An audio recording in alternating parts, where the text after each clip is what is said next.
Hi అండి అందరికీ. మీరు ఎప్పుడైనా పిజ్జా తిన్నారా లేదా అనేది అయితే కామెంట్ చేయండి. నేనైతే ఎప్పుడు పిజ్జా అయితే తినలేదు మ్యారేజ్కి ముందు. మ్యారేజ్ అయ్యాక మా పిన్ని వాళ్ళ ఇంటికైతే వెళ్ళాము హైదరాబాదు. అక్కడైతే మా పిన్ని 2 పిజ్జాలు అయితే ఆర్డర్ చేసింది. ఒకటి పన్నీర్ పిజ్జా, ఇంకొకటి చికెన్ పిజ్జా. నేనైతే అప్పుడు ఫస్ట్ టైం అయితే టేస్ట్ చేశాను. చాలా బాగుంది. నాకు అప్పటి నుంచి అయితే పిజ్జా అయితే ఫేవరెట్ అయిపోయింది. మేము ఇంకా ఎప్పుడు బయటికి వెళ్ళినా సరే మా బావ చేత పిజ్జా ఒకటి ఇప్పించుకొని అయితే తింటాను. నాకు అంత ఫేవరెట్ పిజ్జా అంటే. నేను వారం రోజుల నుంచి పిజ్జా అయితే తెమ్మంటున్నాను మా బావని డ్యూటీకి వెళ్ళినప్పుడు. తెస్తాను తెస్తాను అంటున్నారు కానీ తేకుండా అయితే వచ్చేస్తున్నారు. ఈరోజైతే గట్టిగా అడిగేశాను, తెచ్చు బావ పిజ్జా అంటే, బయట ఫుడ్ ఎక్కువగా తినకూడదు, నువ్వు ఎక్కువగా తింటున్నావు, బయటికి వెళ్ళినప్పుడే తింటాం కదా, నేనైతే తేను అన్నారు.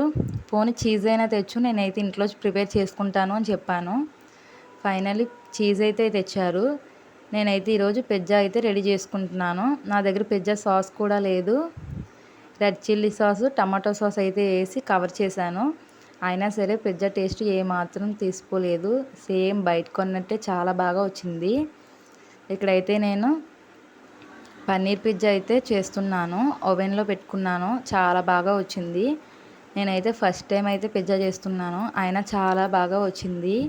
టేస్ట్ కూడా ఏం తీసుకోలేదు. అచ్చం బయట కొన్నట్టే వచ్చింది. చాలా బాగా వచ్చింది. మా బావ తినైతే ఇంకెప్పుడు బయట తినకు, ఇంట్లోనే చేసుకొని తిను, చాలా బాగా వచ్చింది కదా అన్నారు. ఫైనల్లీ నేనైతే పిజ్జా అయితే తినేస్తున్నాను. నాకైతే చాలా బాగా నచ్చింది. మీకు నచ్చిందా లేదా అనేది అయితే కామెంట్ చేయండి. అదే చూడడానికండి. Bye bye.